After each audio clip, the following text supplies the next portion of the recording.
kita ada kesempatan lagi, ini hanya dimasukkan Bible Camp Nasional ya. Bible Camp Nasional adalah retret untuk anak-anak sekolah minggu kita, dan juga karena nasional termasuk dari gereja-gereja lain atau orang-orang Kristen lain yang bukan dari GRII yang mau berbagian juga bisa mengikutinya. Lalu kalau nggak salah seminggu setelah BCN akan ada NRITC. NRITC adalah retret untuk anak remaja. Jadi National Reform NRI Evangelistic T-nya Teenager Convention. Jadi itu adalah satu retret bagi anak remaja 1 minggu setelah dari Bible Camp Nasional, yaitu untuk anak-anak sekolah minggu. Jadi Bapak Ibu silakan bisa mengalokasikan waktu itu bagi anak-anak kita, baik sekolah minggu ataupun remaja di dalam mengikuti retret ini. Dan nanti di bulan Desember kayak biasanya ya, akan tetap ada NRIC. Jadi itu adalah retret untuk yang dewasa. Tetapi karena masih jauh, maka kita belum umumkan terlebih dahulu. Lalu temanya adalah tadi diumumkan, kasihilah Tuhan dan gerejanya. Ini khususnya untuk Bible Camp Nasional. Nah, kenapa ada tema ini? Saya sedikit sharing ya. Mungkin di dalam pembicaraan di masterclass ada satu kerisauan dari para hamba Tuhan yang melayani anak-anak sekolah minggu untuk melihat kemungkinan kecintaan dari orang Kristen generasi setelah kita nantinya itu tidak lagi terlalu mementingkan gereja. Saya percaya sebenarnya bukan dari mereka saja, yaitu anak-anak sekolah minggu kita yang karena mereka sampai hari ini mengikuti kebaktian online di rumah masing-masing, tetapi juga bagi beberapa orang Kristen dewasa, mereka sendiri tidak melihat signifikansi daripada kebaktian fisik yang dilakukan di dalam gereja lagi.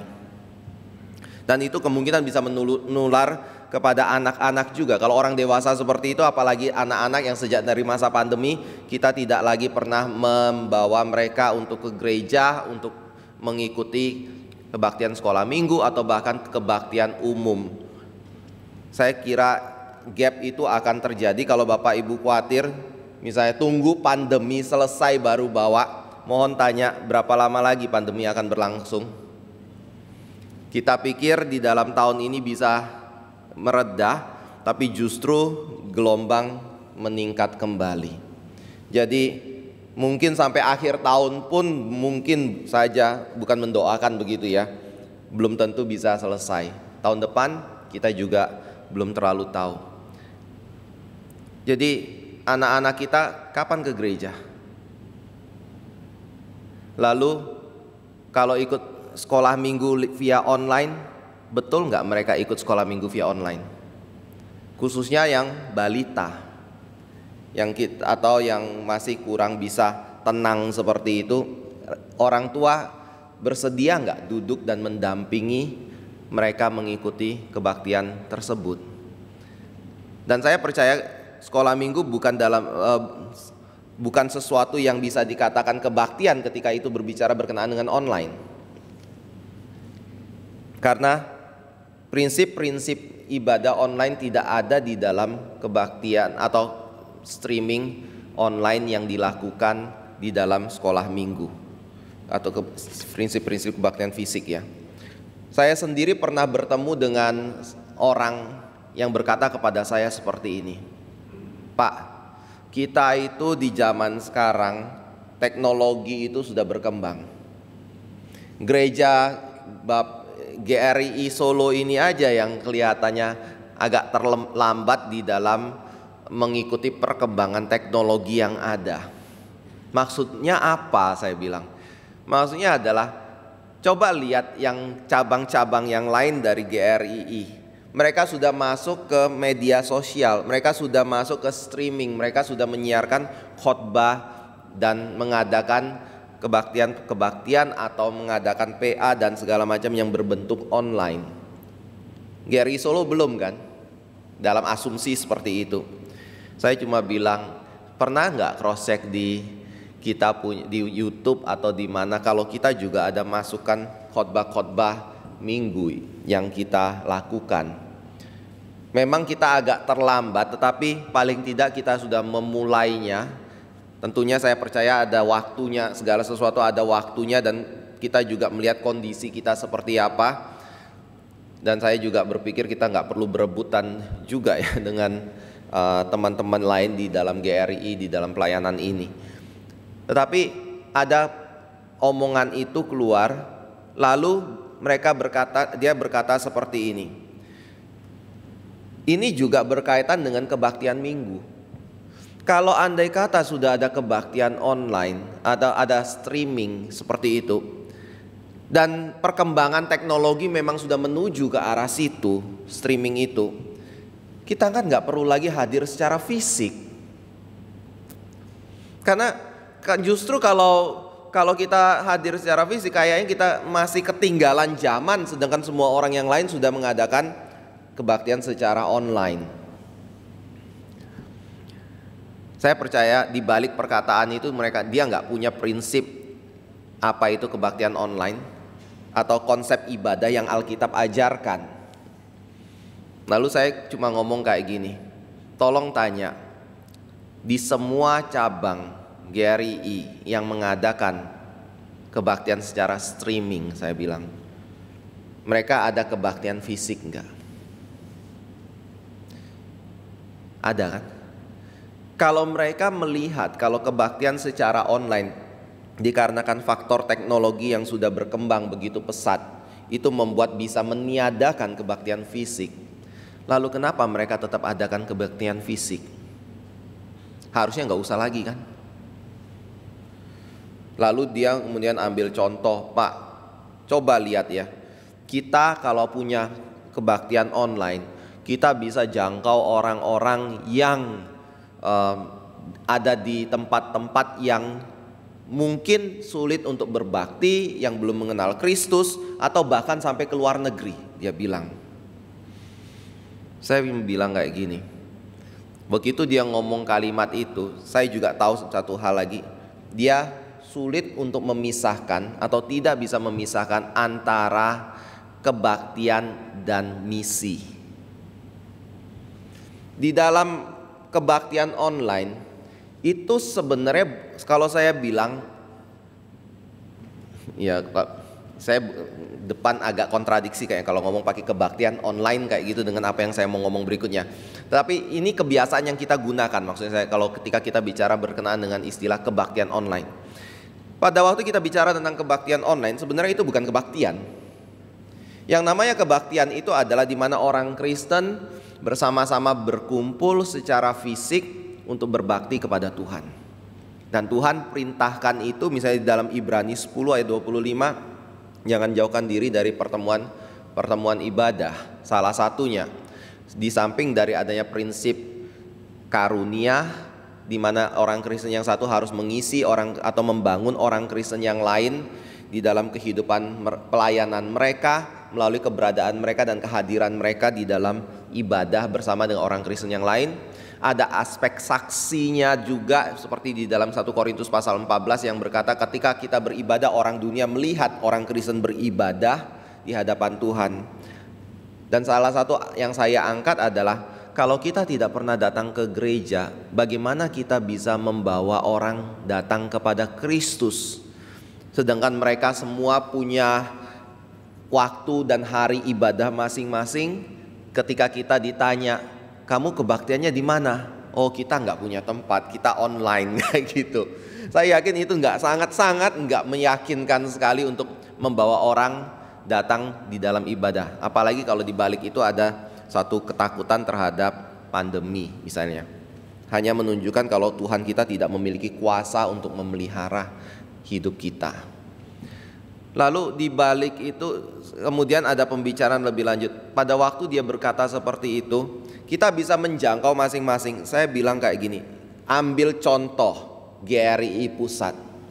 Waktu GRI Pusat mengadakan streaming, sampai hari ini mengadakan streaming, kembali saya ulangi, ada tidak kebaktian fisik yang diadakan oleh pendeta Stephen Tong? Jawabnya ada sampai hari ini. Lalu yang berikutnya adalah, Pak Tong ada tidak bicara di dalam kebaktian minggu fisik itu untuk mendorong mereka yang ikut streaming hadir secara fisik? Jawabnya ada. Lalu kenapa ada online? Apakah itu karena faktor teknologi yang berkembang? Saya bilang bukan. Tetapi karena pertama, mengakomodasi orang-orang Kristen yang lemah imannya, yang ada satu pergumulan yang pertama bukan yang tua, yang lemah iman dulu dah. Orang Kristen yang tua yang mengalami satu kesulitan untuk bisa datang di dalam kebaktian fisik, walaupun ia pengen datang kebaktian fisik. Yang kedua adalah untuk mengakomodasi orang-orang Kristen yang lemah imannya, yang belum begitu percaya kuasa Tuhan sanggup memelihara kehidupan dia, yang masih ingin bebas dalam hidup dia dan tidak terlalu mau tunduk di bawah otoritas Tuhan. Mungkin Tuhan masih berbelas kasih untuk menjangkau mereka sehingga mereka bisa bertumbuh di dalam pengertian firman lebih baik, supaya suatu hari dia bisa mau melangkahkan kaki ke dalam gereja. Ketiga adalah untuk menjangkau orang yang selama ini mungkin ada di gereja-gereja lain, tetapi mereka belum mengerti kebenaran karena dipagari atau belum terbuka pikiran mereka, belum ada kesempatan untuk bisa mengerti kebenaran, dan juga termasuk untuk menjangkau orang-orang yang belum percaya. Itu bagian dari misi. Saudara, saya percaya kita ketika mengerti firman Tuhan, kita harus punya keseimbangan di dalam pemahaman kita, atau keseluruhan di dalam pemahaman kita akan firman Tuhan. Kalau tidak, kita akan jatuh di dalam satu kehidupan yang seolah-olah taat kepada Tuhan, tetapi sebenarnya banyak sekali firman lain yang kita abaikan dalam hidup kita. R.C. Sproul itu di dalam pergumulan dia berkenaan dengan predestinasi. Dia adalah seorang yang sulit sekali menerima predestinasi, karena di balik prinsip predestinasi di dalam pemikiran dia terdapat Allah yang jahat, Allah yang suka-suka sendiri, Allah yang membuat manusia itu menjadi seperti robot atau boneka.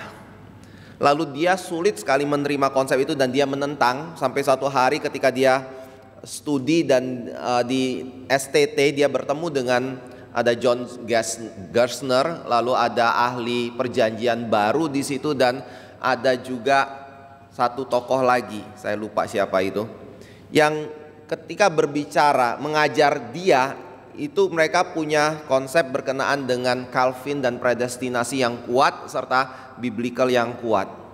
Sehingga pada waktu dia belajar di situ, dia terpaksa harus belajar dari sisi Alkitabiah, dari sisi teologi Calvin berkenaan dengan predestinasi, yang membuat dia tidak bisa beralih lagi, sampai akhirnya dia harus mengakui bahwa Alkitab memang mengajarkan berkenaan dengan predestinasi. Tetapi hatinya belum bisa menerima akan hal itu, sampai satu ketika dia masuk ke masa, apa istilahnya itu, kalau universitas kerja praktek, kalau STT namanya apa? Praktek pelayanan ya. Praktek pelayanan. Kalau di kita ada yang namanya praktek 1 tahun misalnya. Dia ditempatkan di satu gereja tertentu dan dia harus mengajarkan firman Tuhan di situ, apa yang dipercayai, memberitakan Injil, mengajarkan kebenaran firman. Dan dia memiliki satu komitmen, dia tulis di meja kerja dia, saya di sini harus mengajarkan apa yang Alkitab ajarkan, harus memberitakan Injil yang Alkitab beritakan, dan saya harus mempercayai apa yang Alkitab ajarkan itu. Saya di sini bukan untuk mengajarkan apa yang saya ingin Alkitab ajarkan. Saudara tahu dua pengertian itu ya. Satu eksegesis, satunya eisegesis. Eksegesis itu Alkitab bicara apa, saya tundukkan diri untuk mengakui kebenaran itu, dan saya yang harus mengubah diri sesuai dengan otoritas firman Tuhan. Kalau yang eisegesis adalah saya punya prinsip tertentu, saya akan mencari ayat-ayat untuk mendukung prinsip saya, Dan bahkan ketika Alkitab tidak sesuai dengan prinsip saya berusaha menghilangkan ayat-ayat yang tidak sesuai dengan diri saya, membuangnya atau bahkan menganggapnya salah demi untuk membenarkan prinsip saya. Lalu di situ R.C. Sproul kemudian menyadari satu hal, ternyata Alkitab mengajar predestinasi. Dan itu membuat dia terpaksa bukan hanya menundukkan diri secara pikiran, tetapi menundukkan diri secara hati kepada prinsip predestinasi itu. Tapi di balik itu ada pengertian, bertumbuh di dalam kekristenan itu ada prosesnya. Dan Tuhan sangat bersabar sekali di dalam menunggu kita bertumbuh seperti itu. Yang kedua adalah firman Tuhan harus menjadi otoritas yang memimpin hidup kita. Bukan kita dengan pengertian kita, bijaksana kita, waktu kita untuk datang kepada Tuhan. Itu tidak ngerti anugerah. Kalau kita mengerti anugerah, kita ngerti bahwa yang sungguh-sungguh benar adalah kita bukan mau datang dan menyembah Tuhan, tetapi natur berdosa kita mendorong kita untuk terus menjauh dari Tuhan dan kebenarannya. Nah, ini berkaitan dengan kita punya pembahasan juga bagaimana kita membesarkan anak di dalam Tuhan ya. Jadi ingat, pada waktu kita berbicara ibadah fisik, mohon tanya, ada nggak ayatnya di dalam kitab suci? Apakah itu perintah atau anjuran?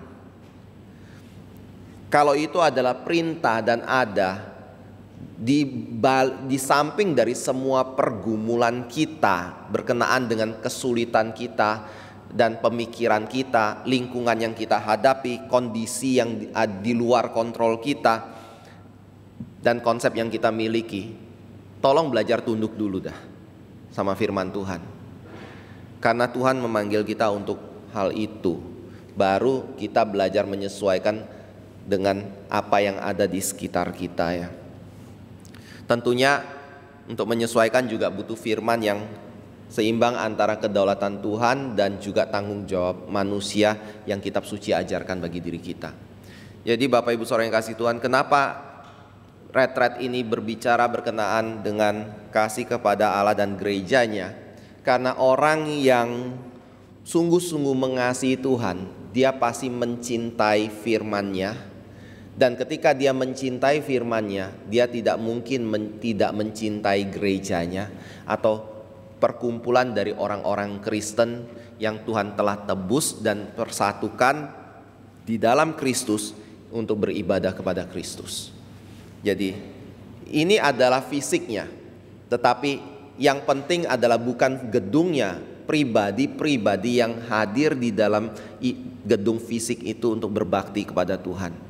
Kita adalah orang-orang yang sudah ditebus dan Tuhan ingin menggunakan kita untuk Tuhan ingin kita berbakti kepada Dia secara kolektif, dan Tuhan ingin melalui diri kita memberitakan suatu kesaksian bagi dunia akan bagaimana orang yang sungguh-sungguh mengenal Allah yang sejati berbakti kepada Tuhan. Ada faktor kesaksian itu.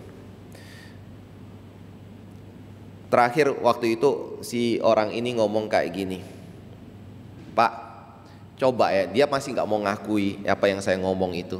Dia cuma ngomong kayak gini, Pak, coba lihat ya, saya bisa ngambil foto dari orang Kristen di Papua yang berbakti kepada Tuhan, saya send kepada teman saya yang ada di Amerika, supaya dia tahu ini loh kebaktian, ada firmannya kayak gitu. Kamu denger deh orang-orang Kristen berbakti seperti apa. Saya langsung ngomong, tunggu dulu, kamu kok bisa ngambil foto? Kalau kamu bisa ngambil foto, kamu kirim, berarti ada faktor saksian orang Kristen berkumpul kan? Coba kalau semuanya konsepnya seperti dirimu yang di rumah masing-masing, bisa nggak ambil foto kirim ke sana, kita nonton TV kayak gitu? Pasti nggak bisa kan? Jadi Bapak Ibu harus ingat ini baik-baik. Dan setiap orang yang mentaati firman, pasti Tuhan pelihara. Tentunya pemeliharaannya tidak harus sesuai dengan prinsip kita lagi, konsep kita tentang apa itu pemeliharaan, seperti sehat, nggak ada sakit, terhindar dari pencobaan dan persoalan di dalam hidup kita. Bukan, tetapi menurut apa yang Tuhan kehendaki dan menurut waktu Tuhan. Itu pemeliharaan. Saya di kelas katekisasi Jogja, waktu mengajar, tiba-tiba ada satu ibu tua yang nanya kepada saya seperti ini, "Pak, betul nggak pemikiran saya? Makin saya belajar firman, saya makin melihat kalau sebenarnya yang penting itu bukan supranatural, tetapi yang penting itu adalah Tuhan menyertai kita dan kita taat kepada apa yang Tuhan pimpin di dalam hidup kita. Soal sehat, sakit itu enggak masalah. Soal sembuh, enggak sembuh dari sakit itu enggak terlalu soal. Soal hidupan lancar atau enggak lancar itu bukan hal yang penting lagi di dalam hidup ini. Tetapi yang penting adalah Tuhan sertai kita tidak di dalam setiap kondisi yang kita lalui dalam hidup kita. Dan kita tidak perlu doa minta Tuhan untuk mengeluarkan kita dari pergumulan atau dari sakit dan yang segala macam seperti itu. Ya doa boleh, tetapi kalau Tuhan tidak sembuhkan kita dan tidak keluarkan kita dari kesulitan itu juga tidak jadi soal. Setuju nggak? Saya ngomong, Ibu, itu yang sering kali saya katakan, orang Kristen makin dewasa secara rohani, dia akan menjadi manusia yang sejati. Manusia yang bukan memimpi tentang hal-hal supranatural dan kuasa hebat yang dia miliki, tetapi dia akan makin bergantung kepada Tuhan sebagai seorang ciptaan Tuhan, manusia biasa yang mengandalkan kuasa Tuhan dan pimpinan Tuhan di dalam kehidupan dia. Karena Alkitab berkata, apapun yang Tuhan izinkan kerjakan dalam hidup kita itu pasti baik. Amin. Pasti baik gak? Baik ya. Gak semuanya manggut. Amin. Amin ya. Termasuk hal-hal yang kita tidak sukai, itu juga baik kan. Tapi bagaimana kita meresponi keadaan itu berdasarkan firman Tuhan, itu yang penting dan itu yang menentukan apakah Tuhan menyertai kita atau tidak, dan itu yang menentukan apakah kita milik Tuhan atau bukan. Karena yang membedakan kita dari orang yang tidak percaya adalah pada waktu kita mengalami kondisi yang sama dengan mereka melakukan apa yang bukan perintah Tuhan, kita melakukan apa yang merupakan perintah Tuhan. Itu bedanya antara umat Tuhan dengan bukan umat Tuhan. Dan saudara, ketika ada di dalam satu situasi lalu saudara gagal, jangan pernah ngomong sama diri saudara seperti ini, saya gagal satu ini, tapi gak apa-apa, saya masih ada banyak hal yang saya taati dalam hidup saya. Itu membuktikan kalau saya masih anak Tuhan yang baik. Jawabannya tidak. Saya lupa namanya siapa, dia ngomong kayak gini, ketika kita ada dosa di dalam hidup kita yang kita tidak mau bongkar di hadapan Tuhan, kita jaga dan pelihara baik-baik dosa itu pada waktu itu kita tidak berhak untuk berkata kalau kita adalah anak Tuhan. Karena dosa yang kita pelihara itu menunjukkan ada bagian dari hidup kita di mana kita tidak izinkan Tuhan dan firman-Nya intervensi masuk dan mengubah dan menghancurkan berhala di dalam hidup kita itu. Artinya siapa yang jadi Tuhan? Bukan Tuhan, tetapi berhala itu yang menjadi Tuhan kita. Yang kita tidak izinkan Tuhan intervensi, itulah yang menjadi berhala dalam hidup kita. Itu sebabnya si pengkhotbah itu berkata, selama kita punya dosa yang kita tidak izinkan Tuhan intervensi dan kita terus lakukan itu dalam hidup kita, jangan pernah sekali-sekali berkata aku anak Tuhan, karena engkau tidak berhak untuk mengatakan itu.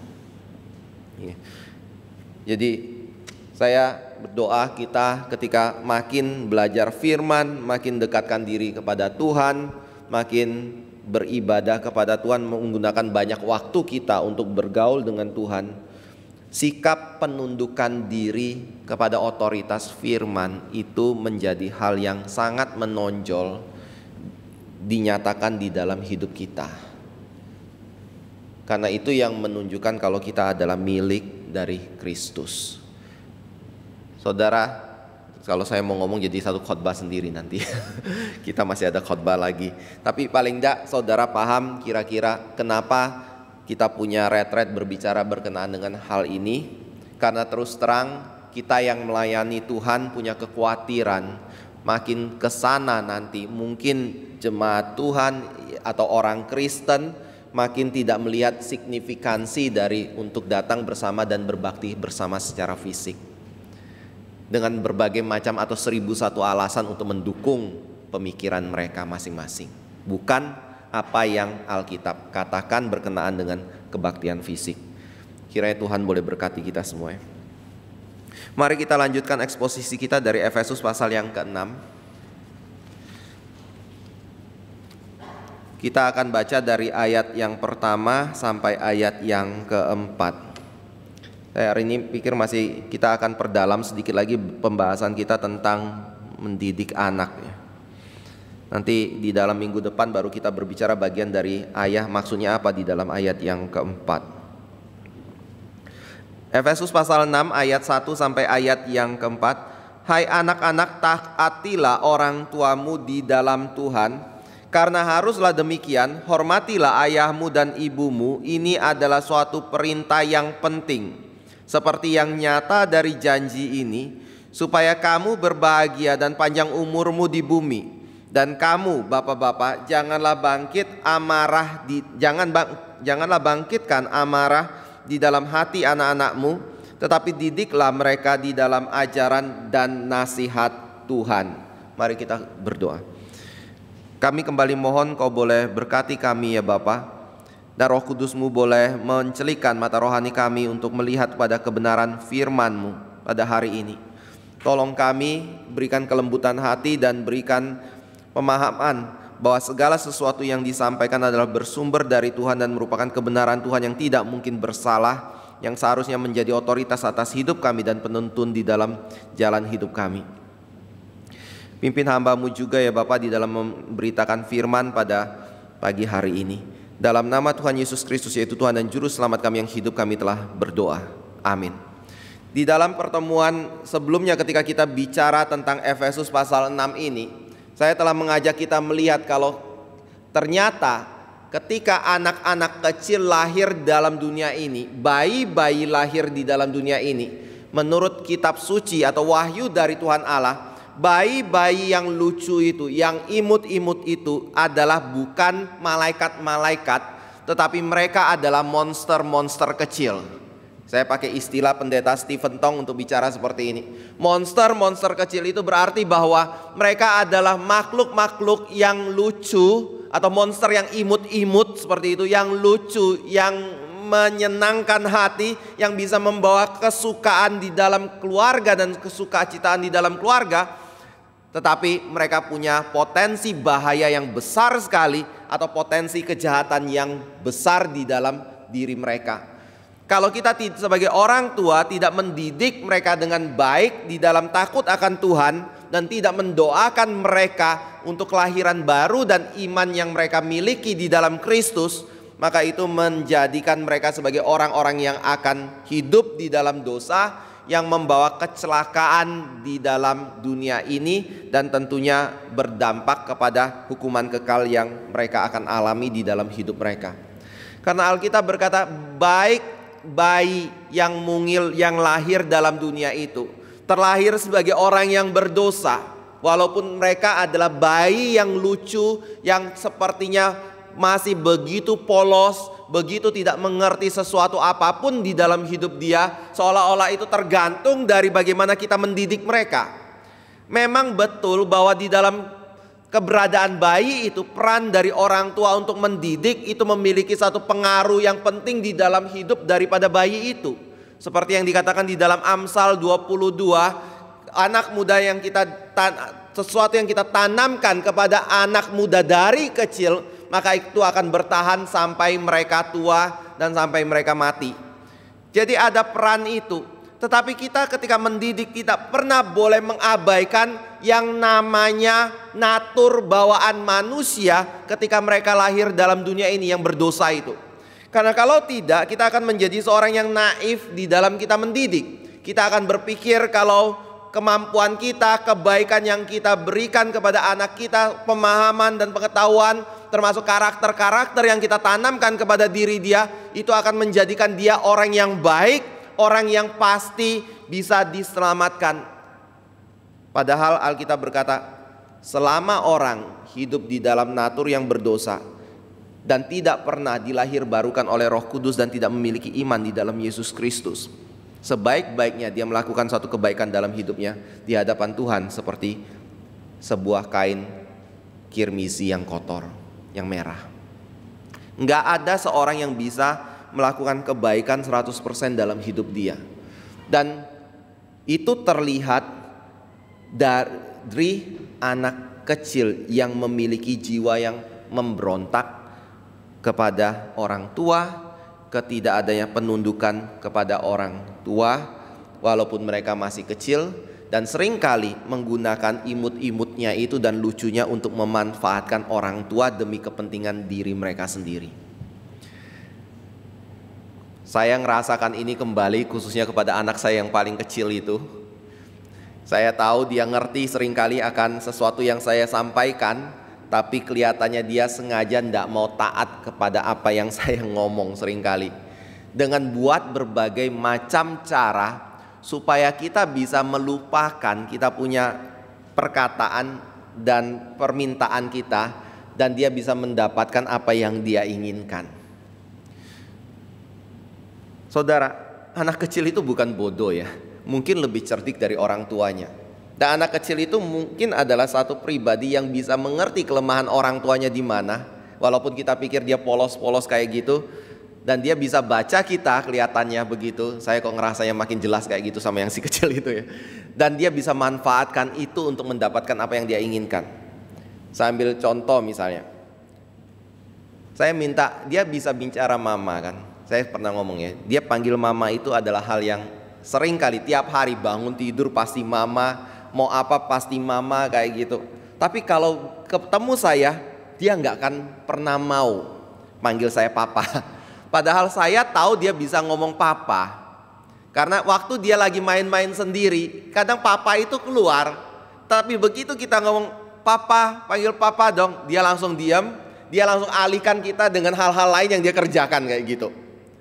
Saudara, itu salah satu contoh ya, bagaimana anak kecil pun bisa dalam tanda kutip mempermainkan mungkin orang tua, ketika orang tua berpikir mereka adalah seorang yang begitu polos dan begitu baik di dalam, karena mereka adalah anak-anak yang belum tercemar oleh apapun di dalam kehidupan ini, dan hanya ada pengaruh kita sebagai orang tua yang mempengaruhi yang baik kepada diri mereka. Tetapi Alkitab bilang tidak. Mereka adalah orang-orang yang berdosa. Dari dalam diri mereka sendiri sudah ada potensi untuk melakukan satu dosa di dalam kehidupan mereka, karena natur mereka adalah orang yang berdosa. Lalu ketika mereka bertumbuh makin besar, maka mulai ada pengaruh-pengaruh lingkungan yang masuk ke dalam hidup mereka, yang membuat mereka kemudian dipengaruhi oleh hal-hal yang tidak baik dalam hidup mereka. Tapi pertanyaannya adalah seperti ini. Pada waktu mereka dipengaruhi oleh hal-hal yang tidak baik dalam hidup mereka, mereka ikuti tidak? Kalau mereka ikuti, pertanyaannya adalah, yang membuat mereka ikuti apakah karena pendidikannya yang tidak baik yang mereka terima dari lingkungan, atau karena di dalam diri mereka ada sudah kecondongan untuk mengikuti yang tidak baik dan berdosa itu? Saya punya teman yang dia sharing kepada saya, dia stres banget dengan keluarga dia, dan khususnya orang ketiga di dalam keluarga dia, dan orang ketiga biasanya mertua ya. Dia stres berat dengan mertuanya kayak gitu, karena bagi dia mertua itu menanamkan hal yang buruk pada anak-anaknya. Saya waktu itu mancing dia ngomong kayak gini, kok kamu suka sama anaknya itu ya, nikah sama dia ya. Kalau kamu nikah sama anaknya itu berarti pendidikan orang tua tidak semuanya buruk kan? Ada hal yang baik yang ditularkan oleh orang tuanya kepada anaknya sehingga kamu suka anaknya itu kan? Karena sebelumnya dia bilang kayak gini, Lalu kalau kamu bicara mertuamu itu semuanya jelek, ada nggak yang baik dari mertuanya? Dia diam sebentar, lalu dia ngomong, nggak ada kayak gitu. Nggak ada yang baik dari mertua saya.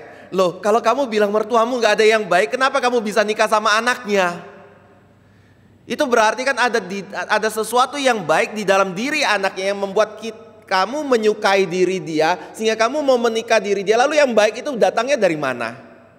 Ya pasti dari mertua kan, yang mendidik dia, atau karakter yang dimiliki oleh mertua yang baik yang akhirnya diturunkan kepada anak itu. Lalu saya tanya balik, menurut kamu ada nggak faktor negatif dari orang tuamu yang turun kepada anakmu? Dia bilang nggak ada. Kenapa? Tahu nggak kenapa? Kenapa? Karena orang tua jauh dari saya dan anak-anak saya, sehingga jarang sekali mereka bertemu dan berbicara kepada anak-anak saya. Oke, pertanyaan berikutnya adalah, dari dirimu ada nggak faktor negatif dari orang tua yang turun kepada kamu? Dia diam, cuma saya ngomong kayak gini, mungkin kamu nggak tahu tapi suamimu tahu akan hal itu.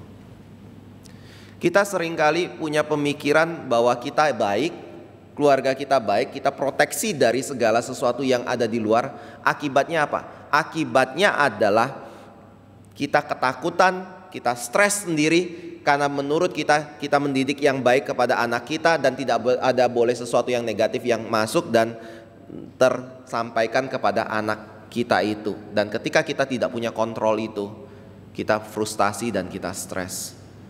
Bapak Ibu yang dikasihi Tuhan, kenapa kita stres ya? Saya percaya jawabannya karena kita tahu resikonya adalah anak kita dipengaruhi oleh yang buruk itu. Tapi sebenarnya kita perlu pikir lebih jauh, yaitu anak kita bukan orang yang baik.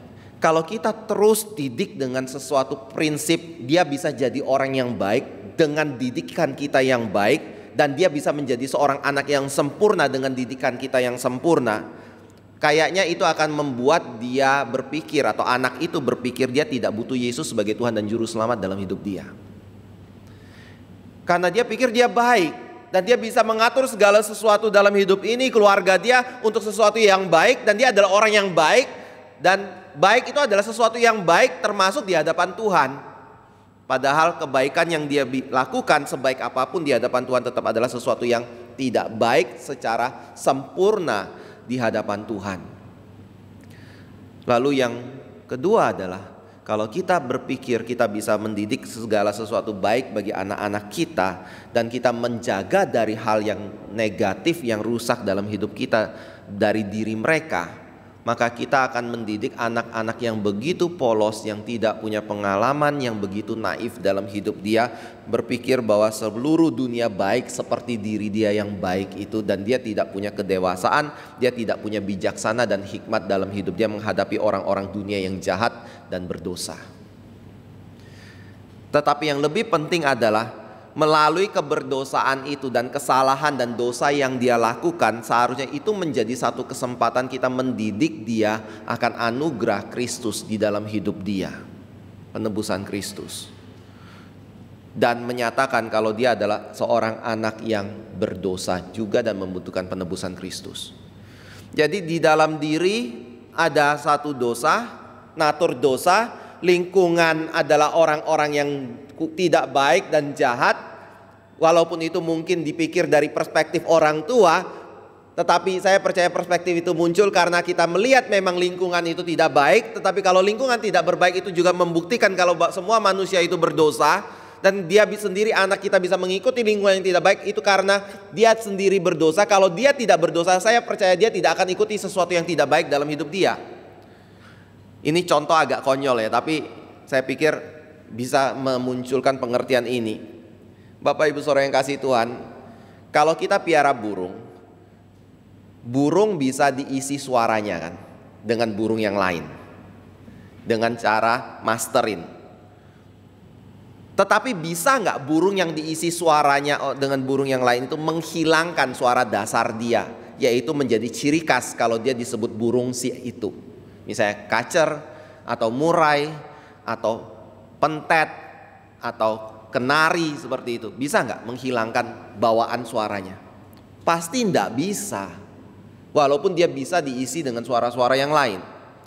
Contoh yang lain misalnya, kalau kita miara seekor anjing dari kecil, kita ambil dia dari orang tuanya, taruhlah dari usia 1 hari, kita ambil dari orang tua induknya, lalu kita susui dan kita ajak bicara dengan bahasa manusia, atau kita puterin dengan kaset suara kita kalimat demi kalimat, pokoknya kita taruh di samping tempat tidur dia, sepanjang hari kita puterin suara pembicaraan manusia di telinga dia, atau suara kucing kayak gitu.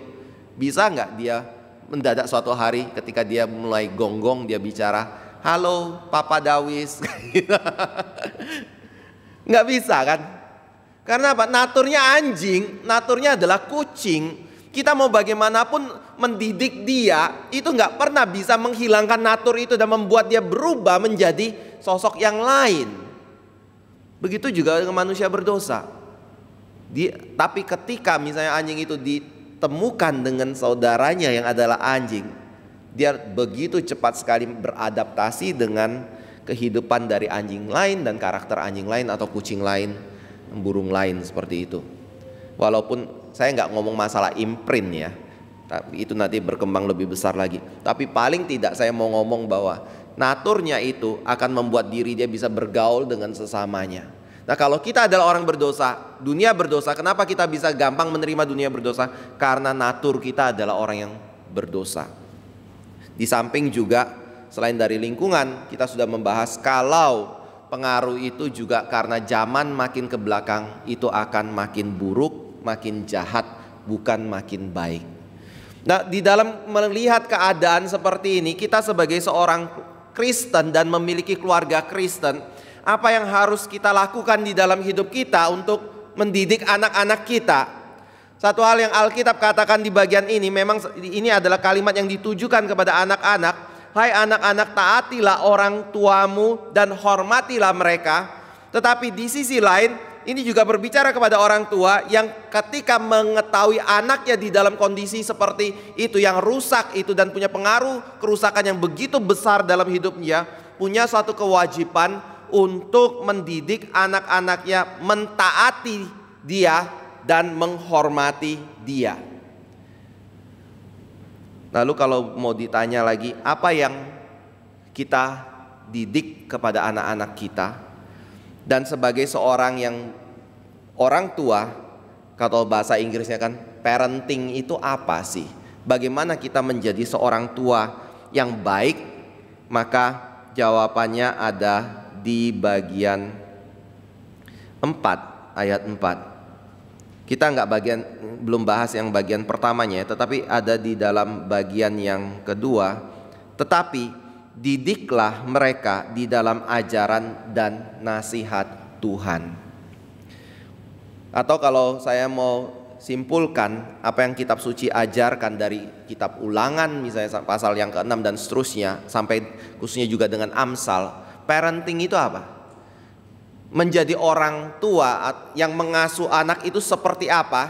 Khususnya dalam kehidupan sebagai orang tua Kristen, pertama adalah didik anak kita ketetapan Tuhan, mengasihi Tuhan dan mengasihi ketetapan-ketetapannya, atau mengasihi Tuhan dan mentaati ketetapan-ketetapan dan peraturan Tuhan dalam hidup dia. Kedua adalah pastikan mereka taat kepada ketetapan-ketetapan Tuhan itu. Kalau mereka tidak taat, hukum mereka kalau perlu dengan rotan sampai mereka taat. Itu namanya parenting. Saya ulangi ya. Kalau bicara tentang parenting, parenting itu apa? Yaitu ajar anak kita di dalam mengasihi Tuhan dan mengerti hukum-hukum Tuhan dalam hidup mereka. Pastikan mereka taat kepada hukum Tuhan itu. Dan kalau mereka tidak taat dan memberontak, disiplin mereka, kalau perlu dengan rotan, disiplin mereka untuk mereka taat kepada hukum Tuhan di dalam hidup mereka. Karena panggilan kita sebagai orang tua itu adalah untuk mendidik anak kita di dalam takut akan Tuhan. Itu satu aspek. Tetapi di dalam aspek yang lebih luas, kita bisa temukan di dalam Lukas 2 ayat 52. Waktu lalu saya ada singgung sedikit berkenaan dengan ini. Lukas 2 ayat 52. Ini bicara berkenaan dengan apa yang dialami oleh Yesus Kristus di dalam pertumbuhannya sebagai seorang manusia yang sejati. Dan itu bisa menjadi satu pola yang kita gunakan juga di dalam mendidik dan membesarkan anak kita. Yaitu di dalam ayat 52 pasal yang kedua. Dan Yesus makin bertambah besar dan bertambah hikmatnya dan besarnya, dan makin dikasihi Allah dan manusia. Jadi bagaimana Yesus bertumbuh ketika dia adalah seorang manusia yang terlahir di dalam dunia ini sebagai seorang manusia, Allah yang inkarnasi menjadi manusia yang tidak berdosa. Maka di sini dikatakan kitab suci ada 4 hal di mana ia bertumbuh. Pertama adalah hikmatnya, kedua adalah besarnya, ketiga adalah dikasihi Allah, dan keempat adalah dikasihi manusia. Atau kalau kita jabarkan lagi, maksud hikmatnya itu adalah apa? Dalam hal pengetahuannya, bijaksananya. Yang kedua adalah di dalam hal fisiknya, yaitu besarnya. Yang ketiga di dalam hal spiritualitasnya. Dan yang keempat adalah di dalam kehidupan sosial dia. Ini adalah 4 hal yang kita sebagai orang tua perlu perhatikan dan perlu membuat satu lingkungan atau mengkondisikan satu lingkungan bagi diri dia untuk bisa bertumbuh di dalam 4 aspek ini. Pertama adalah hikmat dan pengetahuan atau bijaksana. Kenapa perlu begitu? Karena seorang bayi yang lahir dalam dunia ini terlahir sebagai seorang yang sangat terbatas sekali di dalam pengetahuan dan bijaksana. Tentunya dia perlu bertumbuh di dalam aspek ini. Dalam hal fisik, dia adalah seorang yang begitu lemah, yang kita tahu dia belum bisa berbuat apa-apa, dan dia perlu menjadi dewasa seperti kita yang dewasa, yang kuat di dalam hal fisik. Itu berarti kita perlu menyediakan lingkungan yang bisa mempertumbuhkan dia secara fisik dan mengembangkan fisik dia. Yang ketiga adalah bicara tentang spiritualitas dia. Nah, kalau bicara tentang spiritualitas dia, siapa dia? Dia adalah seorang anak yang tidak mengenal Allah dalam hidup dia. Itu sebenarnya kalau kita ingin mendidik dia secara spiritualitas, itu berarti kita harus memperkenalkan Allah yang suci dan kudus selain daripada Allah yang kasih, dan diri dia adalah seorang yang berdosa dalam hidup dia, dan dia membutuhkan Kristus sebagai mediasi untuk dia bisa menghampiri Tuhan Allah yang kudus dan suci itu, dan dia mengalami pertobatan dalam hidup dia untuk datang dan percaya kepada Yesus Kristus dalam hidup dia. Dan secara manusia itu artinya apa? Tapi sebelum secara manusia tentunya tadi saya balik sedikit, secara bertambah dalam pengetahuan dan bijaksana itu berarti kita perlu mendidik dia di dalam aspek bukan hanya soal pengetahuan umum, tetapi juga pengetahuan tentang Tuhan dan firman Tuhan. Karena tanpa itu dia tentunya tidak memiliki pertumbuhan secara spiritualitas, dan dia juga tidak mungkin bertumbuh secara manusia, sosial. Dan secara sosial itu bicara tentang apa? Bicara tentang bagaimana dia berelasi dengan manusia yang lain. Seorang bayi ketika lahir dalam dunia terlahir sebagai seorang anak yang seperti apa? Jangan ngomong dosa lagi ya. Bu Oda, bayi itu gimana Bu sifatnya? Egois nggak? Memikirkan diri sendiri nggak? Pasti memikirkan diri sendiri. Maunya apa yang dia mau didapatkan tidak. Mikirin nggak orang lain punya, atau orang lain tua punya kesusahan. Ini anak saya baru ini belakangan itu bisa sudah cukup lama sih, bukan baru belakangannya, sudah cukup lama bisa tidur dari sepanjang malam, pagi jam 3 atau jam 4 baru bangun dan minta susu kayak gitu. Kalau dulu dia malam minta susu, dia nggak peduli orang tuanya capek seharian ngurusin dia dan gendong dia. Sekarang kalau dia mau bangun minta susu, dia akan bangun nih kita, dorong bahkan tendang kita untuk kita bangun dan ambilin dia susu kayak gitu. Padahal kita kadang-kadang ngantuk loh, jam 3 kayak gitu disuruh bangun untuk minta susu. Dan kita nggak bisa ngomong, papa masih ngantuk, kamu tidur lagi ya, ini masih jam 3 pagi loh kayak gitu. Nanti aja jam 5 atau jam 6 baru kamu minum susu ya. Nggak mau, dia pokoknya akan terus mengusahakan supaya kita memberi dia susu. Mungkin karena dorongan lapar kayak gitu. Tapi kadang-kadang dia bisa tidur lagi juga kok tanpa minum susu di jam-jam seperti itu. Berarti mungkin dia bisa tahan, tapi cuma dia kepengen susu dan dia pengen itu, pastikan itu dia harus mendapatkan itu dalam hidup dia. Jadi anak kecil itu secara sosial dunianya itu adalah dunia dia. Dia nggak peduli dengan orang lain.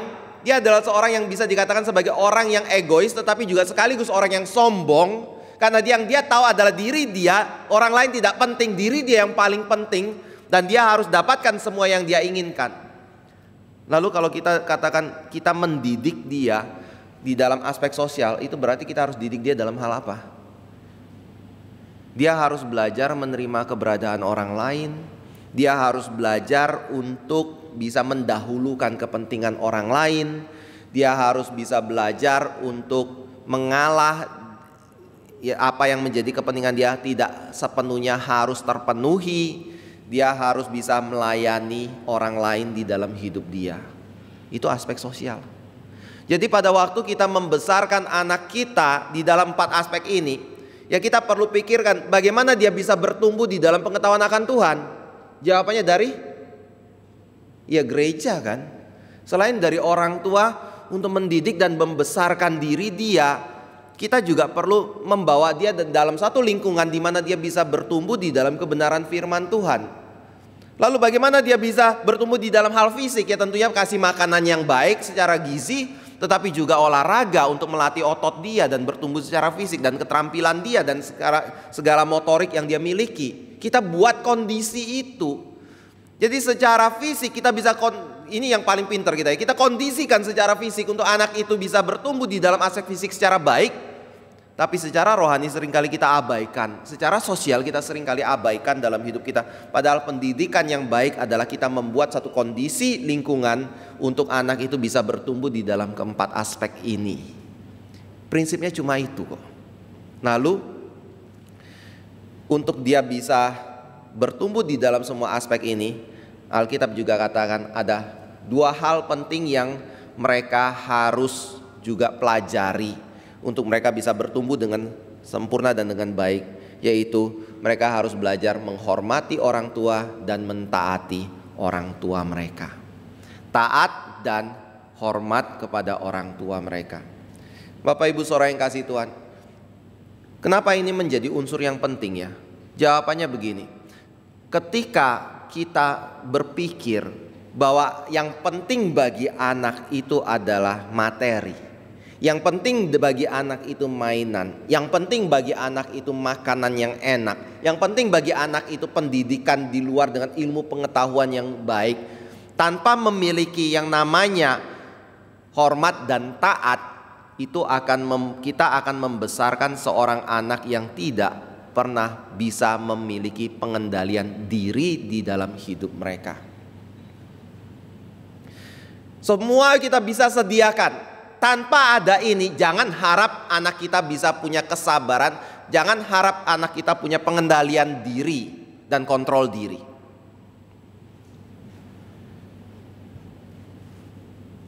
Kenapa? Kayak tadi, anak kecil itu adalah anak yang memang gak punya kontrol diri. Ada yang berkata seperti ini ya. Saya bacakan, tolong saudara jawab ini benar atau enggak ya. Seorang anak itu memiliki konsentrasi yang pendek dan gampang sekali terdistraksi oleh sesuatu yang lain. Saudara komparasinya kayak gitu, itu anak normal atau anak sakit ya. Lalu seorang anak itu adalah seorang anak yang ceroboh dalam misalnya apa? Mengerjakan pekerjaan sekolah atau melakukan hal mainan atau memperlakukan mainan dia atau melakukan sesuatu ketika dia ingin melakukan sesuatu. Saya ambil contoh kayak gini. Saya pernah satu hari belakangan saya sadar anak saya mau masak telur. Lalu waktu itu saya marah sekali sih, karena dia pegang telur, dia waktu mau buka telur mungkin enggak, itu baru pertama kali dia buka telur kayak gitu. Tahu yang terjadi? Telur itu bukan dibuka di dalam mangkok, tetapi justru pecah dan tercecer ke seluruh perabotan dan lantai. Akhirnya belakangan saya sadar, waktu itu kamu mau coba buka telur, tapi kamu pukulnya kekerasan ya kayak gitu ya. Akhirnya berantakan semua. Iya, dia bilang. Tapi betul nggak anak itu seperti itu, atau itu menunjukkan kalau dia tidak punya dia ada bermasalah dengan motorik dia ya. Lalu gampang lupa, dan ketika taruh sesuatu nggak inget taruh di mana, atau hilang barangnya. Ini contoh lagi ya. Anak saya itu suka main remote AC. Suatu hari remote AC hilang. Itu bukan yang pertama sih.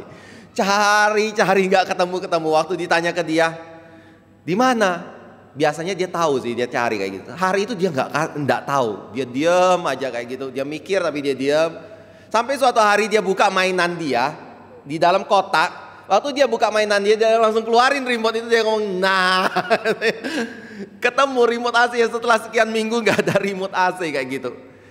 Itu kayaknya secara kebetulan dia ketemu itu, atau dia sengaja nggak mau ngomong, saya nggak ngerti. Tapi mungkin secara kebetulan dia ketemukan itu. Tapi anak biasanya hilangkan barang, ya. Itu normal atau enggak? Lalu tidak mampu untuk melakukan sesuatu tugas tertentu, dan biasanya begitu makan waktu. Contohnya kalau makan nggak selesai kayak gitu. Kemudian selalu berganti aktivitas. Waktu ngerjain sesuatu, lihat yang lain, dia tinggalin ini, dia melakukan yang lain. Lalu sulit melakukan satu organisasi atau membagi atau melakukan tugas tertentu seperti itu ya, yang bersifat organisasi dengan baik. Tidak bisa diam. Lari terus, dudukin sebentar lari lagi, dudukin sebentar lari lagi kayak gitu, atau pokoknya melakukan segala sesuatu lah. Gak bisa berhenti kayak gitu. Lalu ketika melakukan sesuatu seringkali tidak pikir dulu, gerak dulu baru melakukan sesuatu. Kalau mau ditarik banyak ya, masih banyak sekali list-list seperti ini. Pertanyaan saya, itu anak sehat, normal, atau anak sakit? Anak normal atau anak sakit? Coba saya tanya ya, semua orang tua yang punya anak, mohon tanya, yang ngomong itu normal tolong angkat tangan.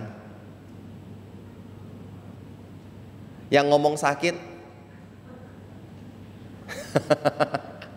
Normal kan? Tapi saudara tahu tidak, ini adalah definisi yang dikatakan oleh psikolog sebagai anak yang sakit. Dan saudara tahu, kalau dia terlahir seperti ini, sampai besar seperti ini, mohon tanya, sebabnya karena apa? Kalau sampai besar seperti ini ya memang penyakit kayak gitu. Tetapi mohon tanya, kalau dia terlahir seperti ini dan dia bertumbuh sampai besar tetap seperti itu artinya apa? Artinya adalah orang tuanya tidak pernah mendidik dia di dalam hal mendisiplin diri dan mengontrol diri dia dengan baik. Makanya saudara, pada waktu kita berbicara tentang psikologi dan berbicara berkenaan dengan penelitian terhadap manusia, mereka menemukan satu teori atau suatu kebenaran seperti ini. Anaknya seperti apa itu tidak jauh dari keturunannya siapa. Maksudnya adalah, kalau anaknya itu tidak bisa mendisiplin diri dan mengontrol diri, kemungkinan besar karena orang tuanya tidak disiplin dan tidak bisa mengontrol diri. Ya. Jadi apa yang dihidupi oleh orang tua itu akan diteruskan kepada anaknya. Saya suka gunakan ilustrasi miara anjing sih, karena saya suka binatang. Dan ketika saya belajar bagaimana cara melatih binatang, maka di satu buku itu ada ngomong kayak gini, piaraannya seperti apa itu adalah cerminan dari tuannya seperti apa. Saudara Pak. Jadi kalau saudara datang ke satu rumah, lalu saudara bertemu dengan, saya bukan nyinggung siapa-siapa di sini ya, karena saya yakin di sini baik-baik kayak gitu. Tapi saudara ketemu misalnya di dalam rumah itu anjing si pemiliknya itu bisa naik ke pangkuan tamunya kayak gitu. Lalu pipis di mana-mana atau buang air di mana-mana, lalu kemudian tidak punya batasan, semua ruangan dia bisa masuki, naik ke tempat tidur, lalu mungkin pergi main keluar, lalu kaki kotor lalu masuk ke dalam rumah, masuk ke dalam kamar dan segala sesuatunya. Hal-hal yang jorok.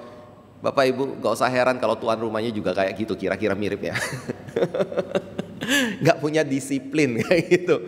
Nah, di dalam mendidik anak juga seperti itu. Anak akan mengikuti teladan dari orang tua. Makanya pada waktu kita mendidik anak, satu sisi pada waktu kita ngomong anak harus taat, anak harus hormat kepada orang tua, pertanyaannya adalah orang tuanya layak nggak untuk ditaati dan dihormati? Ada nggak teladan daripada hidup orang tua yang memberikan satu contoh yang baik kepada anak itu? Kalau orang tua hanya bisanya bicara kepada anak, kamu tidak boleh begini dan tidak boleh begitu, misalnya seperti itu, tapi dia melanggar semua yang dia katakan itu, ya dia hanya memberi satu contoh kepada anaknya untuk melakukan apa yang dia lakukan. Jangan heran kalau anaknya cuma bisa ngomong saja ya. Ambil contoh di dalam Perjanjian Lama. Waktu lalu saya ada bicara, Daud sepertinya seorang yang mendidik anaknya, karena dari kitab Amsal kita bisa lihat bagaimana Salomo ketika menulis tentang kitab Amsal dia bilang ada orang tua yang mendidik dia kayak gitu. Tetapi di sisi lain Daud punya satu kelemahan, yaitu dia tidak berani menjalankan disiplin kepada anaknya secara tegas. Dan dia memberi satu contoh yang negatif kepada anak dia. Contohnya siapa? Perselingkuhan antara Daud dengan Batseba dan pembunuhan yang Daud lakukan kepada Uria, suami dari Batseba itu. Ada yang menafsirkan seperti ini. Sebab saudara tahu kenapa si Amnon itu bersetubuh dengan Tamar?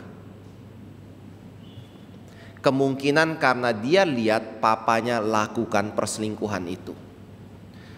Lalu kenapa Absalom yang adiknya disetubuhi atau diperkosa oleh Amnon itu kemudian membunuh Amnon? Karena dia belajar dari papanya yang membunuh Uria. Dan selama dia melihat itu, Daud tidak mengambil satu tindakan tegas disiplin untuk menghukum Absalom atas atau menghukum Amnon atas tindakan dosa yang mereka lakukan itu. Jadi Bapak Ibu Saudara yang kasih Tuhan, Daud seorang raja yang besar. Daud seorang yang takut Tuhan, tetapi dia juga sebagai orang tua punya kelemahan. Dan kelemahan itu ditularkan kepada anaknya yang mengakibatkan anaknya bermasalah dan akibatnya mengalami kematian dalam hidup mereka. Jadi pada waktu kita berkata sebagai orang tua, didiklah anakmu di dalam hal taat. Dan saya nggak akan masuk lagi dan bagaimana cara memastikan anak itu supaya taat. Tadi sudah di awal saya bicara juga, itu mungkin bisa dengan pukulan seperti itu. Dan itu nggak cukup. Tetapi anak juga harus belajar untuk menghormati orang tua mereka. Menghormati ini bicara tentang apa? Ini bukan hanya bicara tentang kelakuan anak untuk taat, tetapi ini berbicara dari aspek hati anak terhadap relasinya dengan orang tua. Pada waktu anak mendengar perintah dari orang tua dan mereka taat kepada perintah orang tua, motivasinya banyak sekali loh. Ada anak yang taat karena takut. Karena kalau saya nggak lakukan yang orang tua saya katakan, saya bisa dipukul. Karena itu lebih baik saya taat deh. Tetapi dengan hati yang takut dan juga mungkin dengan hati yang marah dan geram kepada orang tuanya. Cuma dalam satu sisi, saya harus lakukan karena saya belum punya kekuatan untuk bisa melawan orang tua saya. Kalau suatu hari nanti saya punya kekuatan itu, saya akan lawan dia dan saya tidak akan tunduk lagi kepada diri dia. Mungkin bisa seperti itu. Tetapi itu yang dimaksudkan di dalam ayat 4 juga ya, saya singgung sedikit ya. Di dalam bapak-bapak mendidik anak. Kenapa di sini dikatakan jangan bangkitkan amarah anak? Karena ada kemungkinan ketika Bapak mendidik, dia hanya menekankan harus taat dan harus taat, tetapi dia tidak memberikan satu pengertian bagi diri mereka. Dia tidak memberikan satu penanaman bahwa penolakan itu adalah satu perasaan yang bersalah dan itu adalah sesuatu yang dosa. Maka itu menimbulkan kemarahan dalam diri anak itu, dan itu bisa berdampak kepada ketidakhormatan kepada orang tua dan bahkan perlawanan. Dan ketika dia punya kesempatan untuk melawan, dia akan melawan dan tidak tunduk. Jadi pada waktu kita mendidik anak kita, jangan cuma tegaskan taat seperti itu. Tetapi anak harus bangun respect di dalam hatinya. Segan kepada orang tuanya, hormat kepada orang tuanya, mungkin juga kagum kepada orang tuanya, dan mengerti kalau dia tidak melakukan apa yang orang tuanya minta dan menyukainya di dalam hati untuk mentaati itu, dia adalah seorang yang melanggar hukum Tuhan. Dan itu berarti pada waktu kita mendidik anak, kita harus membangun satu kesadaran dalam diri anak. Kalau relasi yang dia lakukan dengan orang tua, ketaatan yang dia berikan kepada orang tua, itu sebenarnya identik dengan ketaatan kepada Tuhan Allah sendiri. Dan pada waktu orang tua mendidik anak, orang tua juga dalam pengertian ini kalau mengerti bahwa orang tua itu adalah identik dengan seperti Tuhan dan anak mentaati dia seperti mentaati Tuhan, itu berarti orang tua di dalam mendidik anak juga tidak bisa sewenang-wenang sendiri. Ada satu standar atau satu rule yang harus menjadi standar di mana mereka harus ajarkan kepada anak-anak untuk anak-anak taat dan diri mereka sendiri taat kepada rule itu. Yaitu apa? Firman Tuhan. Jadi saudara, banyak sekali di dalam ayat kitab suci yang berkata kalau hukum Tuhan itu adalah satu hukum yang baik. Hukum yang dimana kita harus mengasihi dan mencintainya. Hukum yang manis, hukum yang membawa kebaikan dalam hidup kita. Dan bahkan kalau kita kaitkan dengan ketaatan kepada orang tua, itu memberikan pengertian maka akan panjang usiamu di dalam bumi ini. Dan orang tua sendiri ketika mendidik anak, kita juga harus memiliki kepenundukan diri di bawah hukum ini. Baru dari situ hormat kepada orang tua itu bisa muncul. Karena kita tidak sewenang-wenang di dalam mendidik. Tentunya di balik itu juga ada prinsip kasih Kristus ya.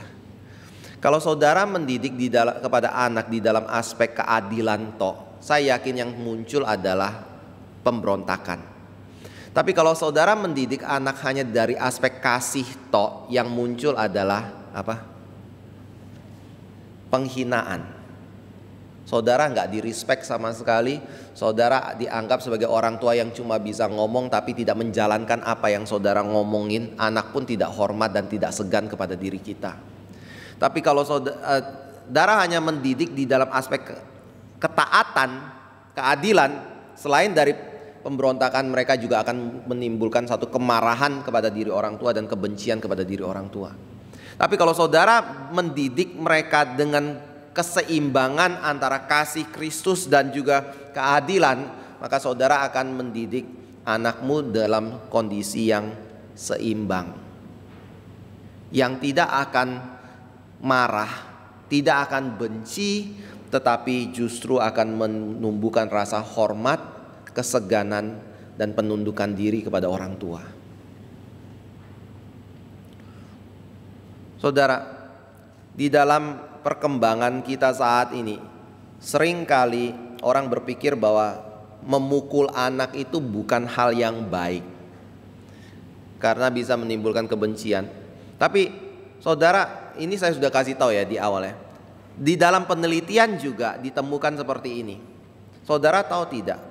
Anak rusak itu bukan karena orang tua suka mukul anak. Tetapi anak rusak itu dikarenakan teladan yang diberikan orang tua yang tidak baik dan mungkin kurang disiplin yang diberikan oleh orang tua kepada anak. Apalagi kalau orang tua itu bisa menjaga keseimbangan antara disiplin dan kasih itu, anak nggak akan rusak. tetapi justru dia akan bertumbuh jadi anak yang baik. Dan pada waktu kita mendidik anak seperti ini, Alkitab bilang itu adalah apa? Itu adalah satu keharusan yang memang demikian harusnya. Saudara paham maksudnya adalah apa? Maksudnya adalah ini adalah yang benar. Ini adalah hal yang harus dilakukan oleh semua orang tua Kristen di dalam mendidik anaknya.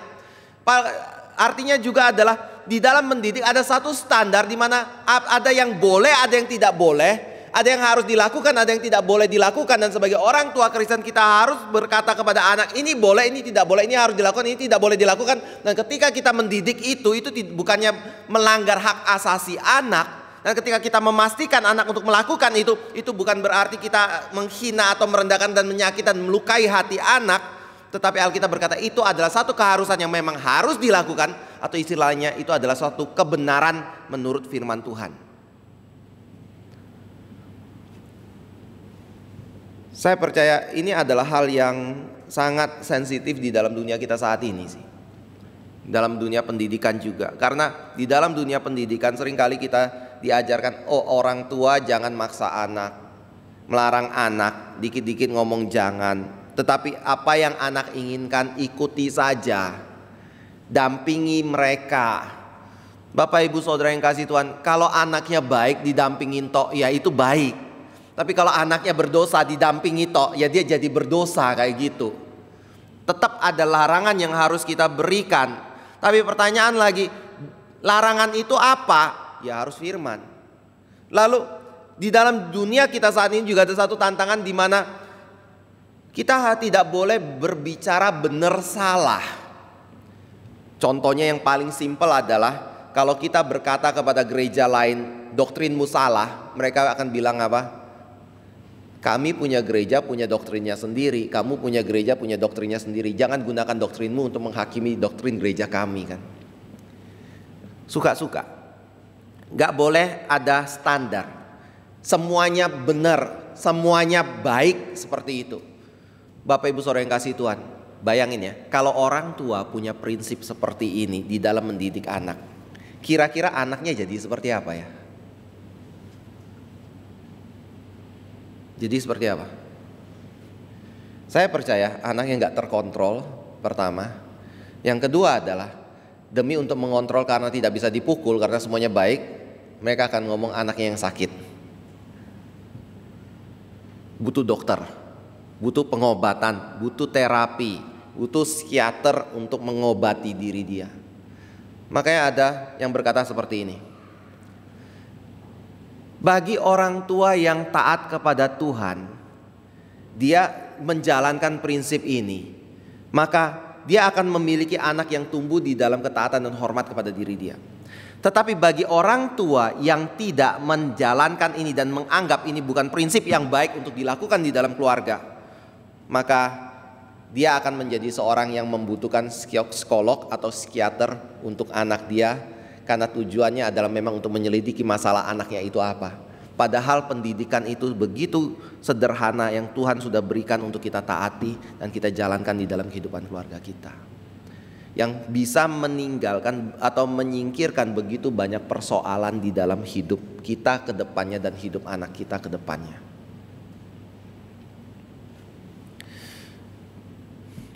Bapak ibu saudara yang kasih Tuhan, saya percaya apa yang diajarkan kitab suci ini menunjukkan untuk menjadi orang tua itu tidak perlu pendidikan yang tinggi ya.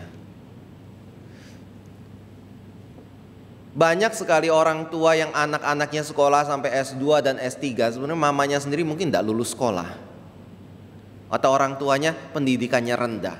Tetapi banyak orang tua yang pendidikannya tinggi, anaknya nggak terkendali.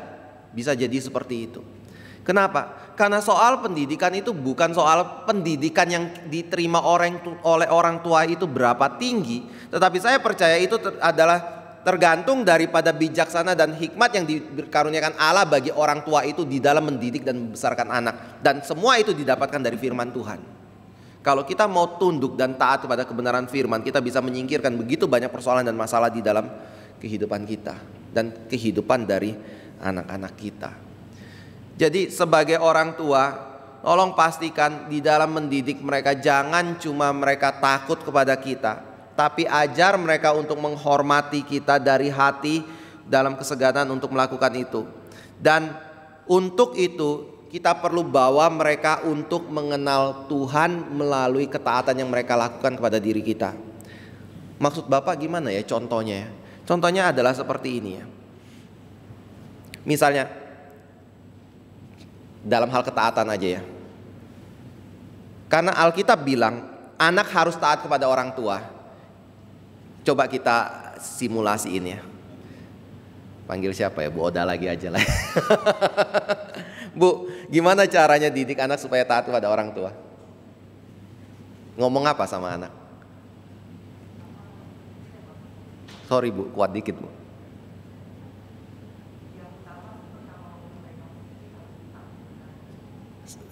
Sama orang tua sendiri harus ditakuti, ditaklukkan, takluk hatinya. Caranya gimana? Dengar rotan supaya takluk. Lalu,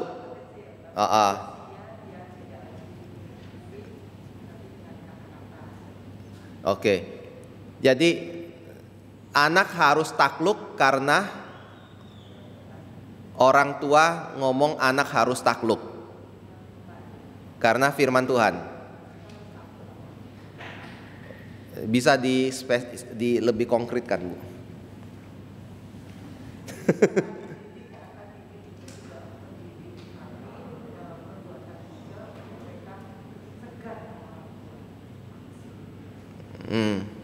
Lalu yang diomong ke anak apa?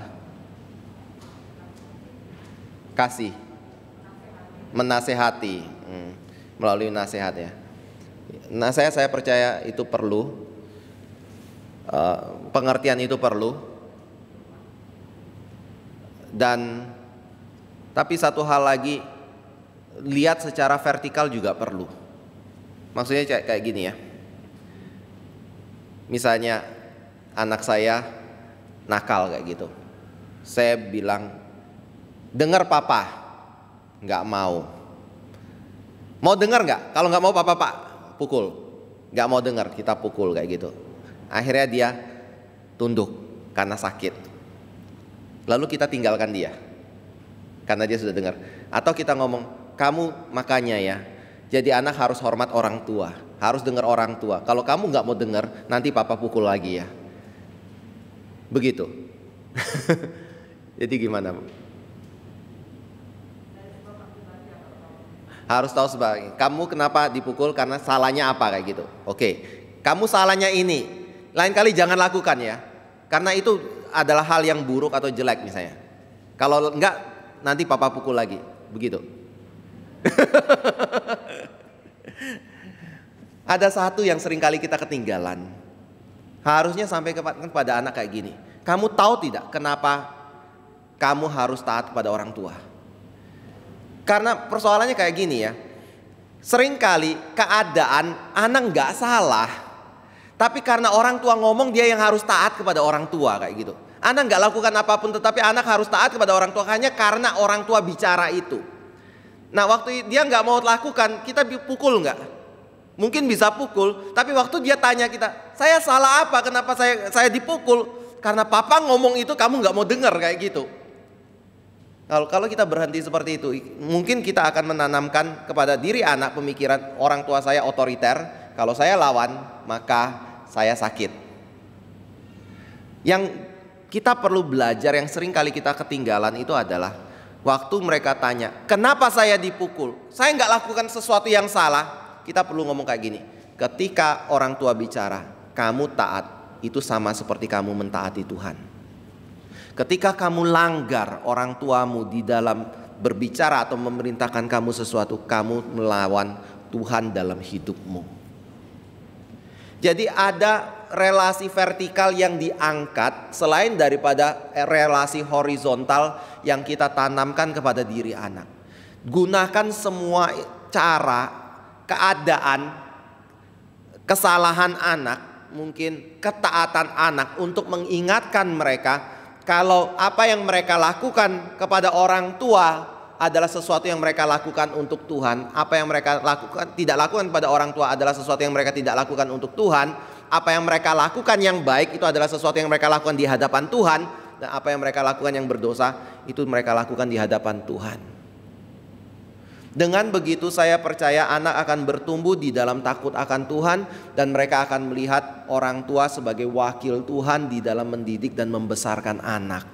Dan mereka dari orang tua yang mendidik mereka di dalam takut berdasarkan firman Tuhan dan ada takut kepada orang tua, itu menimbulkan hati yang takut kepada Allah di dalam hidup mereka. Kalau enggak, mereka enggak akan menghormati Tuhan. Di dalam perintah Allah, 10 perintah Allah, ini hormat kepada orang tua itu adalah hukum pertama dari relasi sama manusia yang disejajarkan dengan apa? Jangan ada padamu Allah lain di hadapanku, di dalam hukum 1 sampai hukum yang keempat. Dan saudara, di dalam seluruh 10 perintah Allah itu cuma satu yang dikatakan panjang usiamu, yaitu di dalam hukum yang kelima ini. Dan hukum yang kelima yang bicara tentang panjang usiamu, kalau engkau menghormati orang tuamu dan mentaati orang tuamu, itu sejajar dengan jangan ada Allah lain di hadapanmu, atau takutlah kepada Tuhan Allah. Saya percaya ini ada 2 pengertian di balik itu. Pertama adalah untuk anak belajar. Kalau mereka belajar taat kepada orang tua, yang berarti taat kepada Tuhan, mereka akan mengalami panjang hidup. Itu berarti mereka akan memiliki satu kehidupan kekal. Karena ketika mereka taat kepada orang tua, itu berarti mereka belajar taat dan tunduk kepada Allah yang sejati dalam hidup mereka. Dan penundukan dan ketaatan itu memiliki satu berkat hidup yang kekal di dalam hidup mereka. Tentunya di dalam konteks Kristus dan anugerah Kristus ya. Lalu yang kedua adalah memang benar anak yang tunduk dan taat kepada orang tuanya itu adalah anak yang biasanya akan punya hidup yang panjang di dalam dunia ini.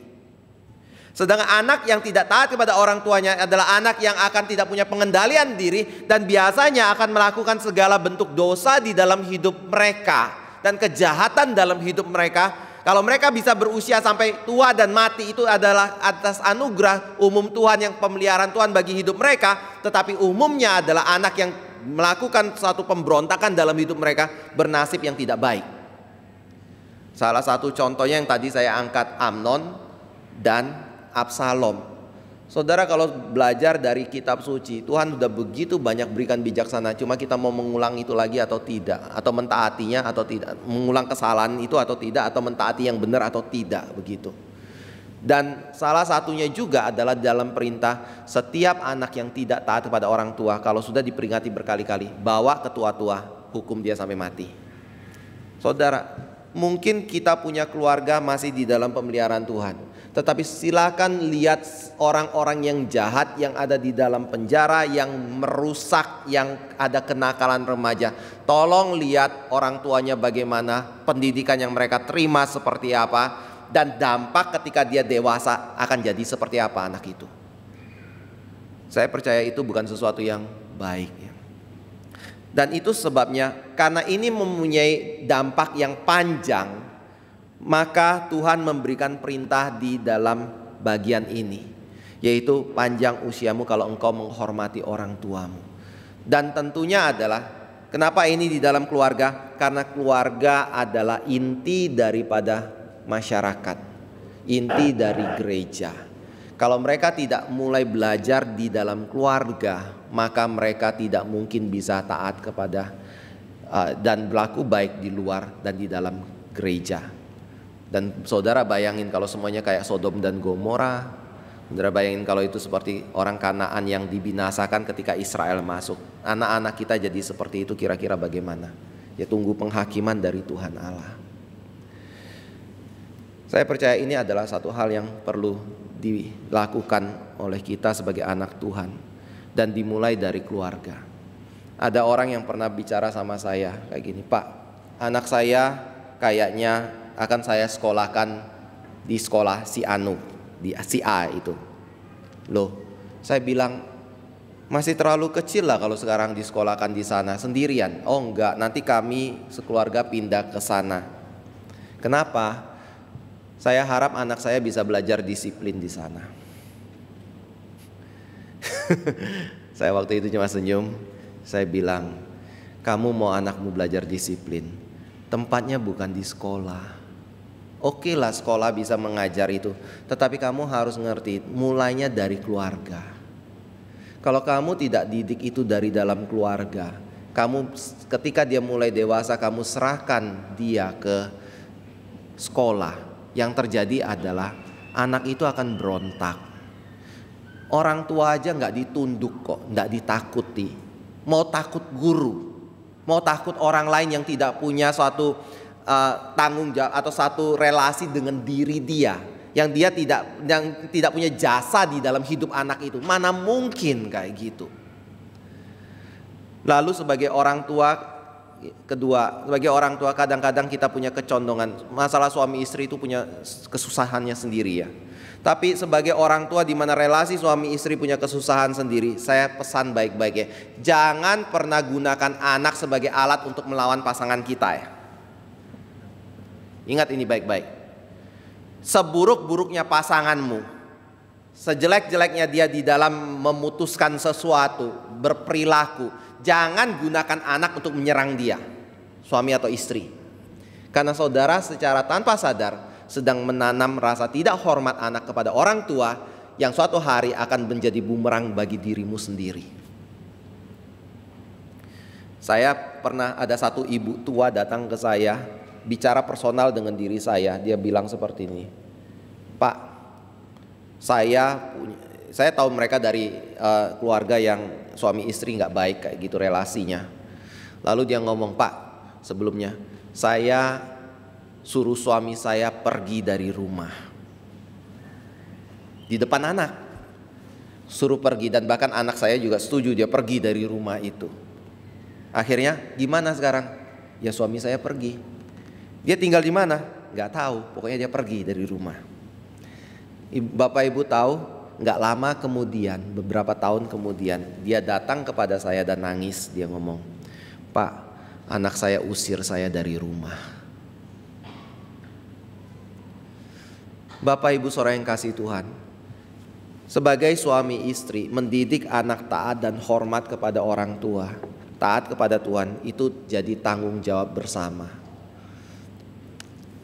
Kita punya kekurangan, kita punya kelemahan, tapi jangan gunakan itu menjadi sesuatu yang membuat kita punya kesempatan memanfaatkan anak kita untuk melawan pasangan kita.